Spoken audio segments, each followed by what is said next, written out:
If you like cool silver and cool UK coins, give this video a watch. As you'll see from the thumbnail, I met up with the one and only Christopher Collect, and I also met up with a Stack Collector at the West Midlands Coin Fair. Let's go.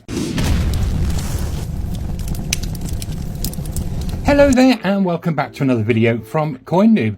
Right then, as I said in my introduction, I went to the West Midlands Coin Fair a few weeks ago, met up with Ben, aka the Stack Collector over on YouTube. Give him a little sub over there, and a couple of his friends as well, Barry and, is it Burple or Blurple? Forgotten his name, but they were very cool chaps as well. Obviously, it was the quarterly show, so slightly bigger than the normal monthly show that they have at the West Midlands Coin Fair.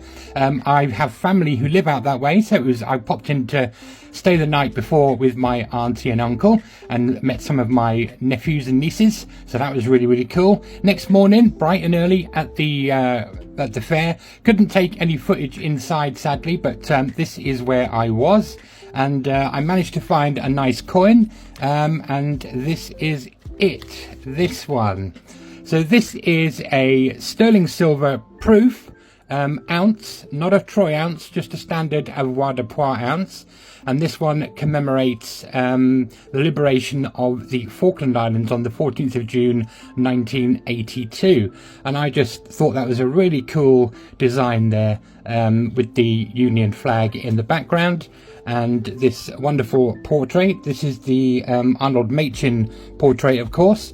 And this side was designed by Philip Nathan. So a really cool sterling silver coin with a total pure silver weight of 26.159 grams of silver.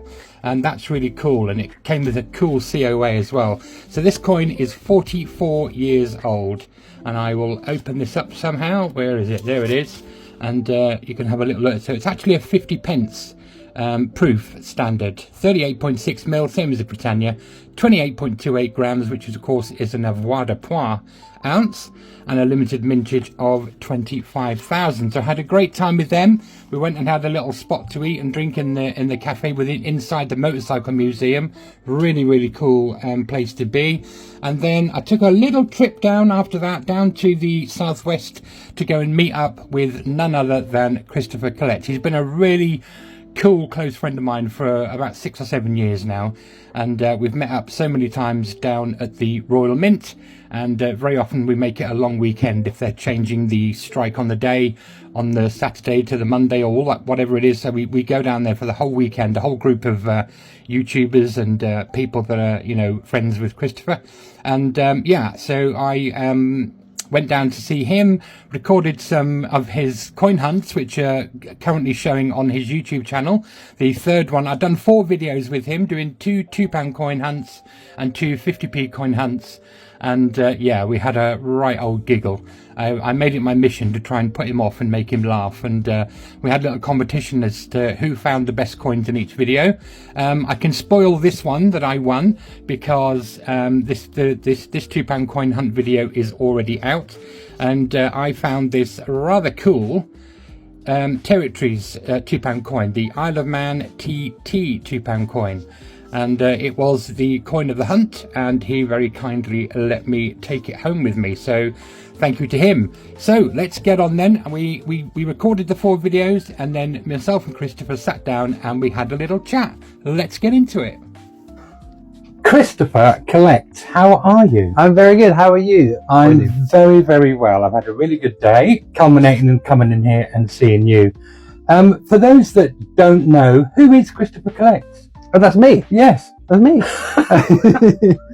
So I run a YouTube channel, Christopher Collects. I hunt through, primarily looking through 50p's, £2, do a bit of 10p's, world coins, looking for rare, circulating, exciting, commemorative coins. I've been doing that for just over 8 years. It just ticked over to 8 years last month. So 8 years, wow. I know I've been following you for, maybe not following, I've been watching your videos for at least 7 years, and then I followed you and started sending messages like I'm some sort of crazed fanboy, and then getting super excited. This is really embarrassing to admit, by the way. And then getting like super excited if you responded, you know what I mean? I started sending you things, but yeah, we were talking earlier about I found my first 50p, the Peter Rabbit 50p, 2016 Peter Rabbit 50p. And when I googled it, up came your YouTube channel. Okay, me. Obviously, yes. So that led me on a very merry dance of collecting all the commemorative coins from, you know, what started with Peter Rabbit and filling up the Beatrix Potter sets to getting every single coin in circulation. So that's down to you. You know what I mean? All my fault. It's all totally your fault. You know what I mean? Why did you start making videos, and why did you start collecting coins? Or sorry, collecting coins and then started to make videos? Yeah, so I collected coins almost since I was a kid, just picking out the cool little picture coins, but not in sort of any organised way. And then back in 2017, the Royal Mint released that Isaac Newton 50p. Oh, yes. And I thought that's a really nice coin. I'd like to find one. And fortuitously at the time, I was a bank manager, so I could order bags of coins in. I was digging through looking for the Isaac Newton ones, and then I was trying to find rarer ones. And then after I've been doing that for a while, I fell down a little rabbit hole, as you do on YouTube, and I found a lot of American coin hunters, because you can still find silver in circulation in America. There's some other things that they look for, and I thought, well, there's no one really doing this in the UK. There's a couple of channels that sporadically uploaded coin hunts, so I started making my own coin hunt videos because I was already looking through bags of coins. And here we are, 8 years later, still going. Still going. You have to keep going until I get it right. Well, where did you get, because you wouldn't strike me as the sort of person that would want to be on social media. Yeah. So, were you worried about making videos? Did you think no one would watch? So or initially, I thought there might be a couple. I'd be lucky if I get 100 subscribers. That would be great. And then it snowballed and snowballed and snowballed and snowballed to the point where I am now.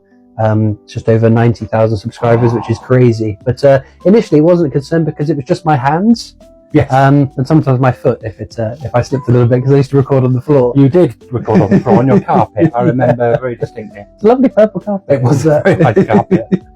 But and then because after a while it carried on going and going and going, and then I wanted to start going to the Royal Mint experience and inviting subscribers to come along with me. So I thought, well, I need to appear on a video, because otherwise someone else has control of that, taking a picture, uploading, this is what Christopher Collects looks like. So yeah, that's when I did my first sort of on face video. Was that nerve-wracking, the first one? Oh yeah, it was. Well, I won't tell you what video it was because it's an awful video, and I was so uncomfortable. I was sort of sat there and I was just talking out the side of my mouth because I was just so uncomfortable. The idea that I was going to be on camera.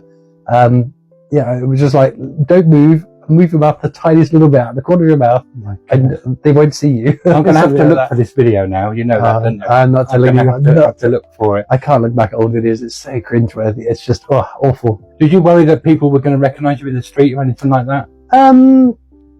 I guess in a sense, I didn't think it would be a massive problem, and it hasn't been a huge problem. I get recognised out and about sporadically, mainly if I'm going to the Royal Mint, but I've invited, not invited, but an open invitation for people to come down and say hi when I go to these events. So I'm expecting them. It's when I'm shopping and having a rant about the size of the loaves of bread in Tesco's, and someone taps me on the shoulder and says, well, you're Christopher Collects. And it's like, oh, yes, I am. Oh, it's a little bit weird. I don't show my ugly face, but I can't imagine, even when I do meet people in the coin community at an event somewhere and I say who I am, it's like, your coin noob, and it's like, it freaks me out a little bit, to be honest. You know what I mean? Or do you cover it? Do you really sort of like, if you go to the Royal Mint and nobody recognises you, do you get a bit upset? No, not at all. I'm totally, the Gracie's normally there. At least he recognises me. So yeah. Our good friend, mutual friend.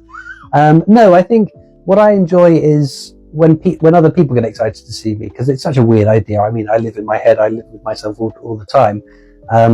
So when other people get a kick out of seeing me, that's what I enjoy. And other people having fun, saying hi and talking to me.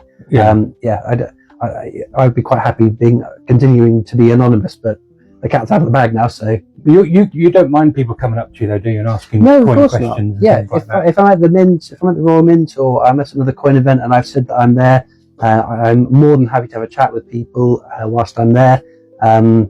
That's the sort of environment that it's best to do it at. So yeah.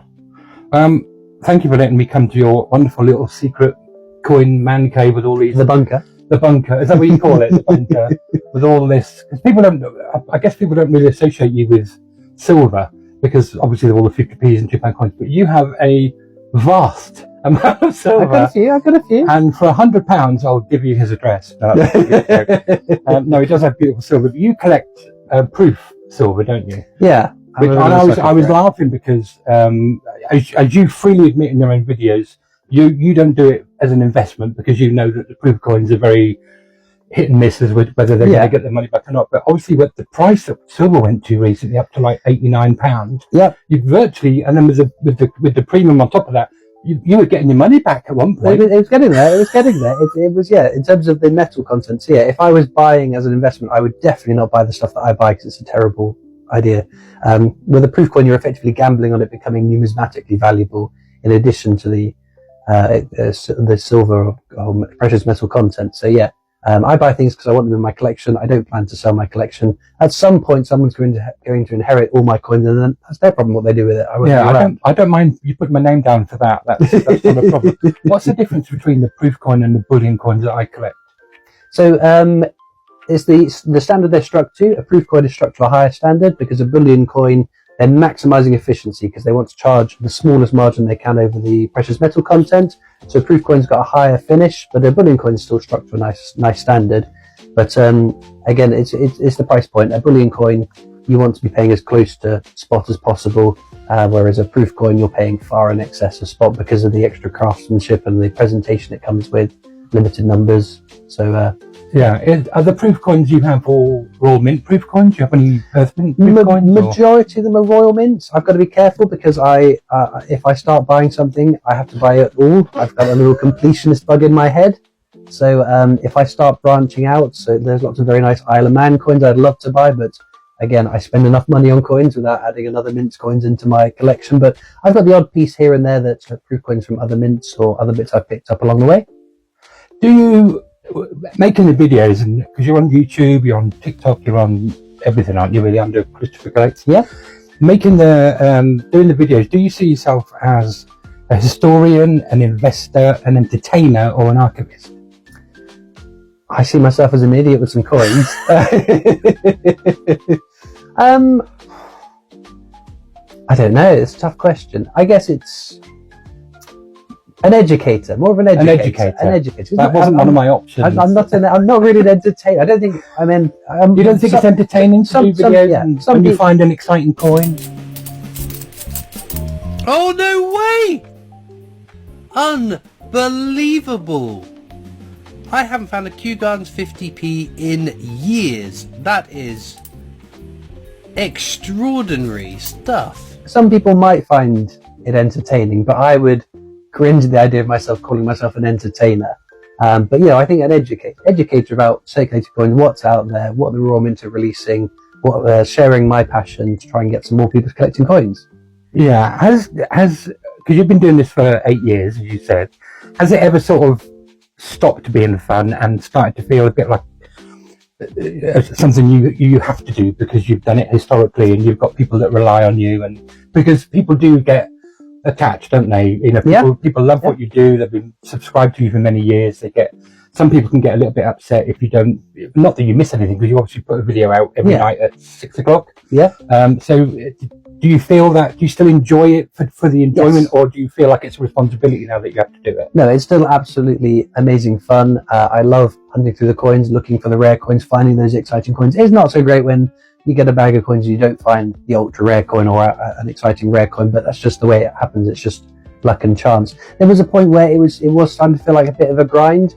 Back when I used to do my daily videos and the weekly live stream on a Sunday. Sunday was the only guaranteed day off I got in a week, and then I almost made it a working day because I had my live stream. So it was the smallest change to my channel that could have the biggest impact on my time, was to stop doing those weekly live streams. But I still keep up with my daily uploads. So as long as it's fun, I'm going to keep hunting through coins, looking for those exciting coins. What's the one coin you've got in your collection? Doesn't matter whether it's silver, whatever it is. What's the one coin you would never sell? I know you wouldn't sell any of your coins. Yeah, that's until you die. But if you had to sell them, what's the one coin you really wouldn't have to? The last coin you'd sell. The last coin I'd sell. Probably so I've got a Canadian gold coin. I forget. I think it's $100 coin. and that was my grandfather's. He bought it and gave it to my mother, and then she's given it. Well, I took it, and she's accepted it's now mine. Yeah. So that's quite special because that family's you couldn't family. that. No, they couldn't. But then again, my Frankenstein Strike Your Own £2 coin, the first time I went to the Royal Mint experience, it's my favourite coin. I got to strike that coin myself. It was a lovely trip down there with my dad. So yeah, possibly that one and my Canadian coin. That's 2 coins. You can only not say one. And my silver proof Frankenstein £2 coin, because that's signed by Thomas Docherty, who designed it. Oh my goodness! So we've stretched it to 3 coins. And if you pause any longer, I can add a fourth. We're not having a 4th one. If somebody now came to you, and they've got 10 grand to invest, and they want to start collecting commemorative coins, would you advise them against that and steer them more towards bullion or silver or proof, or what would your advice be to someone wanting to start collecting coins? So I would ask, what is it you're trying to do? What are you trying to achieve? If you're trying to make money, don't buy commemorative coins, because like I said, you're gambling on it becoming a numismatically valuable coin. The much safer bet would be to have a look, buy some pre-owned bullion, shop around, make sure you're getting the best price possible from a reputable source as well. You don't want to be buying Krugerrands on Temu, because you're not going to get real Krugerrands. So yeah, if you're buying for the enjoyment of owning a coin, then buy what you like, whether that's Royal Canadian Mint stuff or Tower Mint stuff or Royal Mint stuff. Yeah, if you're doing it just to collect and enjoy collecting, put your wallet away first and have a look across coins, because it's such a vast hobby, from your modern circulating coins all the way back to your hammered coins, cast coins from hundreds and potentially thousands of years ago. Find what interests you the most and collect within that, because if you try and collect everything, it's a bit expensive. But yeah, if you're doing it for the enjoyment of it, that's probably your best bet. If you're doing it as an investment, I would probably steer you in the direction of some bullion. Yeah. So as I said, you put those proof coins. Do you have any interest in bullion coins? Not really. It doesn't really do it for me. The Royal Mint recently have been releasing these commemorative bullion coins, and I find it a bit weird. So you have like your Dracula one, or your and now I can't think of any off the top of my head. They've released like the Queen's Beast and Tudor Beast and things like that as bullion coins, and I don't understand are these bullion collectors buying a bit of commemorative stuff, or are they commemorative collectors buying a bit of bullion stuff? I don't really know where that fits in. It's, obviously, for me, bullion, because obviously there's some incredible design coins out there, and what they class as bullion. Like I don't class Perth Mint coins as bullion. Okay. There's the detail in the kookaburras and all the different animals that they do. They're incredible. They have that shading, they have that frosting. You don't get that on the Royal Mint bullion coins. It's just all sort of one flat sort of colour. So I can collect more. Because I mean, a proof coin is what, over £100, 525. Yeah, they're getting up there now. £5 coin is about 160 quid now. I know, it's awful. Moving on. I asked you this earlier, but because I knew I'd got it on here to ask you, do you think that right now we're in that perfect age of collecting, or are we getting a bit oversaturated with NIFC releases? So, just your opinion. Yeah, I would love it if every coin that gets struck gets put into circulation, because part of the coin collecting is finding those coins in your change, and maybe you find some interesting coins you want a nicer quality, by the BU one, maybe a silver one. If your pockets are deep enough, maybe a gold one. So yeah, I would love everything to go into circulation, but we live in times where cash transactions are reducing. It's not always the Royal Mint's fault. If there is, like in 2024, no demand for new coins to be struck for circulation, their hands are tied. But if they get an order for 50 million 50p's, I would like to see a mixture of commemoratives and definitives for that year.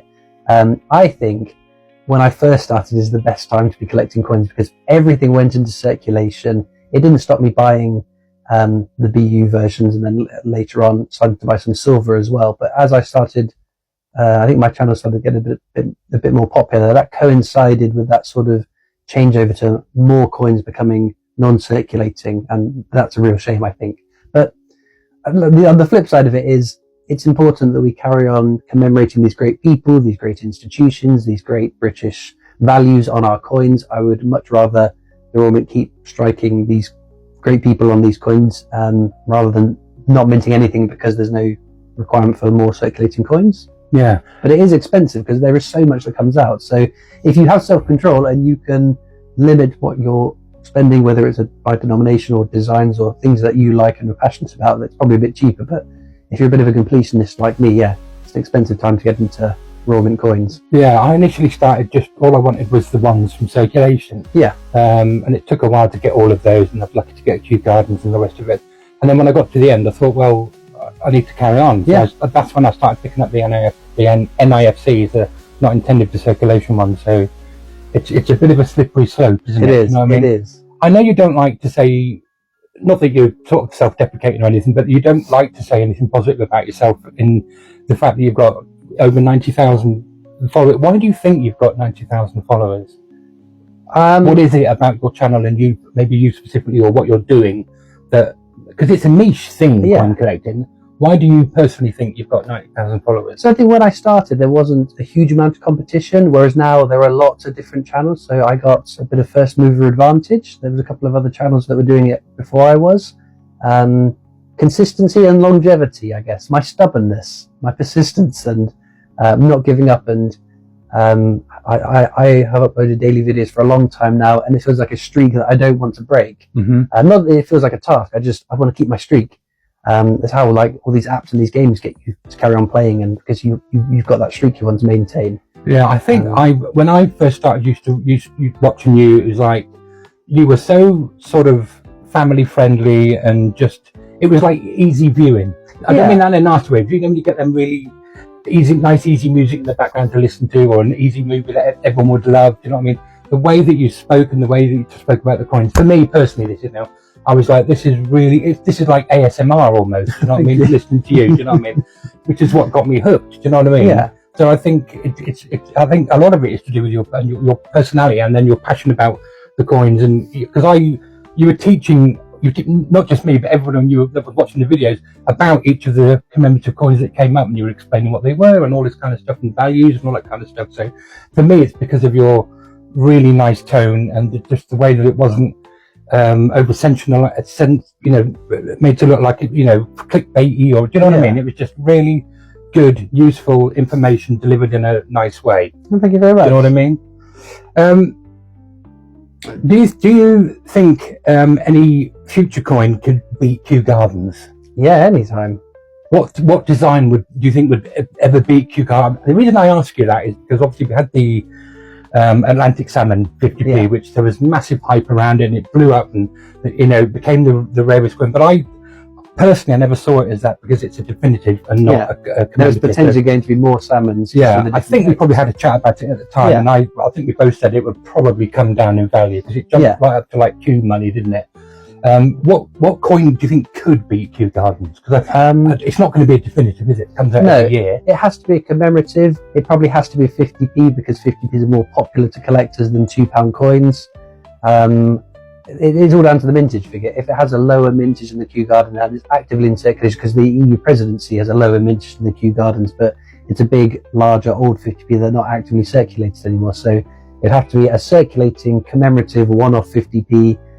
If it's a popular theme as well, potentially that could give it legs to beat it. But so I don't know, if they did a David Attenborough 50p, there's no one on the planet that dislikes David Attenborough, is there? No. So I just do you think it doesn't matter about the design? If they said we're releasing this coin with 180,000 mintage, it wouldn't really matter what was on the coin, or? So I think it would need to take a bit of time, because again, the Kew Gardens, the value to that is part of its longevity. It's an iconic coin because of the amount, how long it's been the rarest commemorative 50p out there.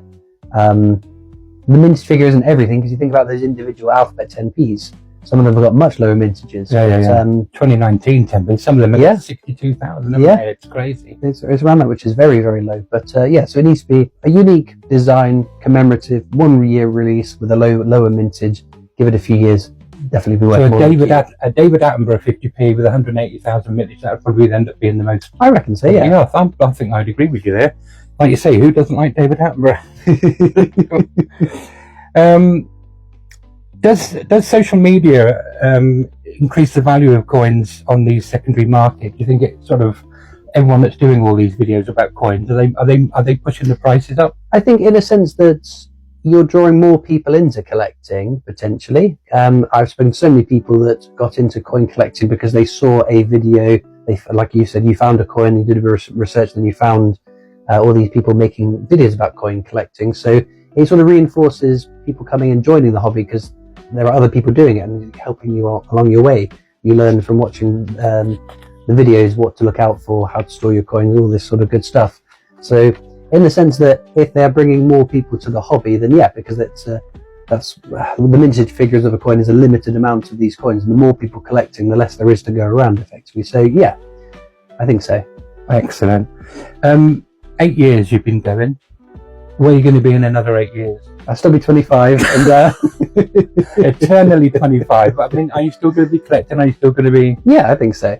I think a lot of people are worried about the cashless society happening, and I don't think that's happening anytime soon. It was only you preempted my next question on my. Let's not get ahead of ourselves. We'll circle back to that. So I'm not worried.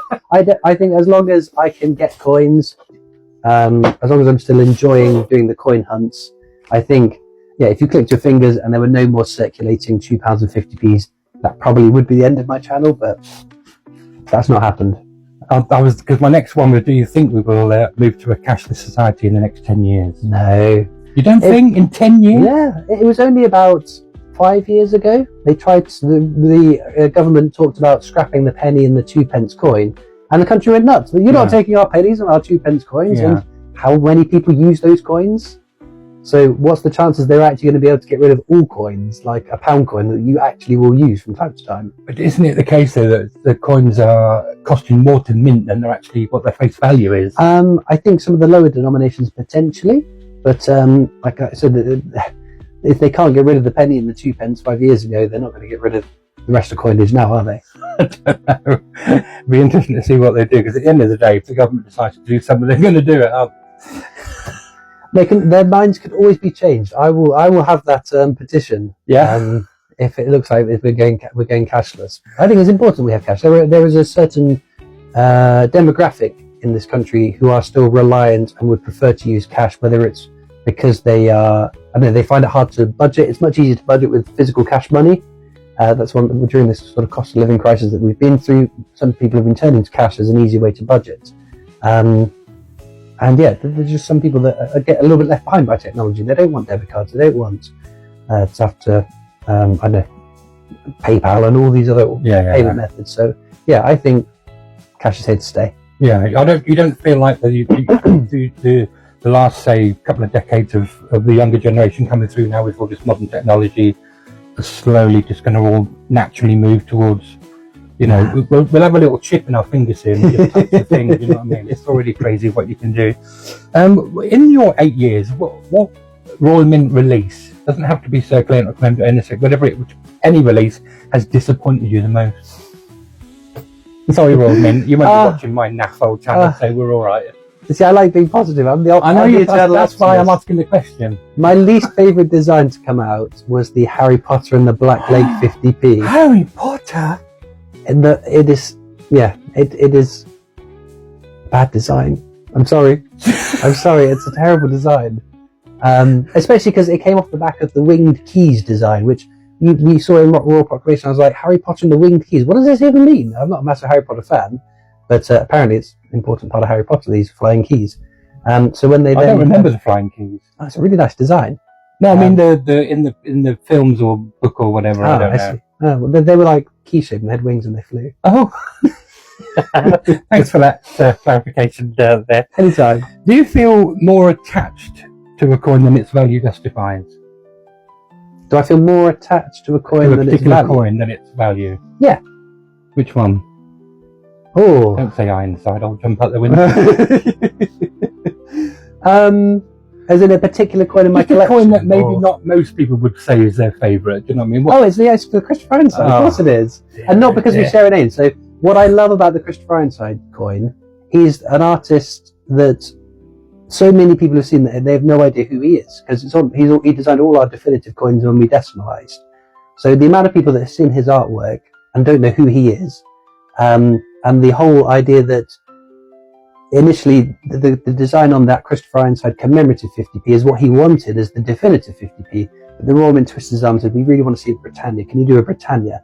So he did a Britannia and modelled it on his wife. So that Britannia on the 50p is Mrs. Christopher Ironside. I don't know her actual name, but modelled on her. But the fact that then to commemorate the 100th anniversary of his birth, they took that original idea for the new definitive design and used it as the commemorative to mark him. It's a really cool story. It's sort of a bit meta, an inside baseball kind of story as to the coin. So it's more than just the fact that we're both called Christopher. It's a very cool story to that coin. There is. So that design was initially done for it to be the new definitive. Yeah, that would have been the definitive design had the Royal Mint not gone, psst, we want something a bit different. I'm looking at your amazing shelves here, and I do see a few coins in graded capsules. Oh yeah. Yeah, so what do you think of graded coins? Is it a good thing or a bad thing? Personal opinion. No offence, Grossy. At the end of the day, if they're your coins, you do with them what you want. I don't need NGC to tell me what my coin is, what condition it is. I can see that myself. What's that graded coin behind you there? It was a gift. I was a gift. Both of the graded coins behind me are gifts. I've never graded one of my coins in my collection. Like I said, it's entirely personal choice. It's just an additional cost. If there's value to be added by doing it, 100% makes sense to do it. If you have an aquatics with the lines over the face and you think you're going to get a 6970, by all means get that graded. It makes sense. But when you're taking, I don't know, standard proof coins and you're getting them graded and it's costing you 30, 40 quid, does it add 30 or 40 quid's worth of value? No. So it doesn't make sense to do that. Unless that's how you keep your collection and that's a cost you're happy to absorb, then by all means, grade away. Grade away. If you never collected a coin, you're not interested in coin collecting, don't answer yet, I haven't finished the question. What would your next collection be? Star Wars is not allowed. Star Wars is not allowed? No. You stymied me there. Because that's too easy. Everyone who watches your channel knows you love Star Wars, and that's not allowed. Other than coins and StarArs, what would Christopher collect? I'm struggling to think what else there is to live for. There's got to be something. Stamps. Oh, no, I should have deleted that one off as well. Should there be a limit on how many NIFC designs are released every year? Don't you think if they limited it to like 5 every year, it would create much more of a demand and a chase? Or whatever you think, you know what I mean? I think it would be better. So, I mean, it wasn't that long ago that we would only have a handful of coins released each year, whereas now we get a handful of coins released each month. Do I think limiting it? I don't know. I would fear that we've had some really nice designs come out. Would we now miss out on them because we're tying the Royal Mint hands? The RAF set, would that have happened? Of £2 coins, would that have happened if they were limited to how many coins they could do? It's just my brain thinking if they limited it and made it more, limited, obviously, people would be sort of fighting to get them more rather than just, here comes another coin. Do you know what I mean? Possibly, but in the great words of Liberace, too much of a good thing is wonderful, so... How many of your TikTok viewers are going to know who Liberace is? Probably a few, actually. Would you still continue collecting coins if there was no social media? Yeah, I collected coins before I started making videos. I think... Would anything change, is what I'm... Well, my collection ramped up because of my channel and the success of that on social media.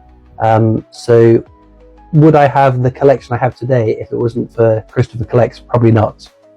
So the social media side does sometimes steer you in a... Yeah, and again, I only found out about the Royal Mint experience, being able to go down and strike your own coin because viewers told me about it. I was like, let's have a look at this. And that's, So, I probably wouldn't have quite a bigger collection. I wouldn't do the day job I do now. Things would be very different if it wasn't for YouTube.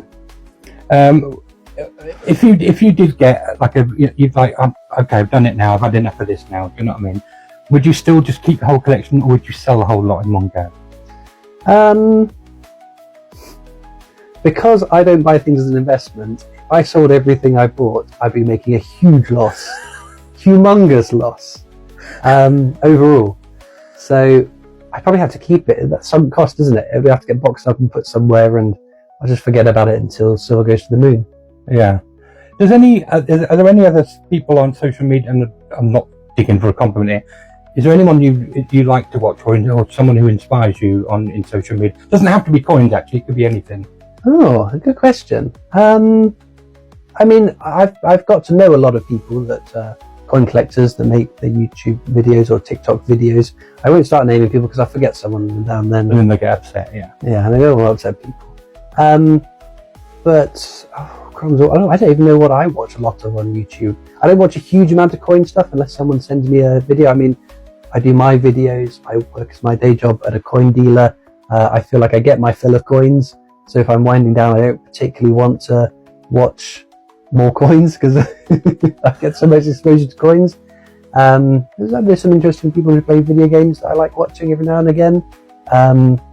Listening to music on YouTube, that kind of stuff. But yeah, I think, I mean, in my mind, there's a couple of YouTube people who are, as far as I'm concerned, the core of YouTube. That they are the people I started watching on YouTube, like the Yogscast, who make their video gaming videos that I still dip in and out of from time to time. And yeah, they are sort of quintessentially YouTube to me because it was friends that said, "Oh, have you seen this Yogscast video yet?" And I was like, "Oh, okay." And that's how I sort of got into it. And that's what started me using YouTube. Yeah. I'm going to ask you a question. These next few questions that you guys just answer straight away. Without Quick thinking fire. about it. Quick fire, but they're simple quick fires. It's absolutely fine. It's stuff that you should be able to answer immediately. Favorite alphabet 10p? English for fish and chips. Oh no, you were going to say English fish and chips. I'm going to precursor this by saying to you that I've written down my guesses of what you're going to say, and I wrote down English breakfast, which is what you said English, It's and then you changed it to fish and chips, English breakfast, ice cream. Okay, so I've nearly won that one. Favorite circulating 50p? Ironside. Why Ironside? Really? Your favourite circulating 50p? Because I just said the first coin that came to mind is the Isaac Newton. Right. Isaac Newton. I've got that right It's as because well. it's quickfire. You should know the first coin that came to my mind. Your favourite NIFC 50p? I don't like the pressure. I can't think of a single coin. Really? Team GB, 2024 Team GB. I like that one a lot. That is actually a nice coin. I didn't think of that one. I put down any Star Wars 50p. No, see, I was conflicted on Star Wars. Because I did say NIFC 50p, Yeah. but anyway, that is a nice coin, that one. Have you got both versions, the two dual-dated ones? Because they stopped the Olympics, yes, didn't they? so not that one. It's the following year, the Paris Olympics. That's the one I like. Okay, let you off.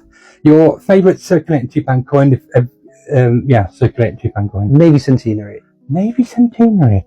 And obviously, favourite NIFC £2 coin? Frankenstein. Your favourite silver 1 ounce proof? Queen's Beast Completer. Oh, that's a bit of a cop out, really, that. How is it? It's a beautiful Everyone coin. loves a completer. It's a stunning coin. It really is. Dear, oh dear. And your favourite bit of gold? Favourite bit of gold? I don't have much gold. You do. You've got like 900 dots down here. Oh, actually, those, yes. I have about just over half an ounce and 1/4 of an ounce. Some dots. I call them dots. I didn't think about the dots. Didn't you show a beautiful sovereign the other day? Yeah. Is it reverse proof? Yeah. Sovereign? I was very jealous. I was licking my TV screen.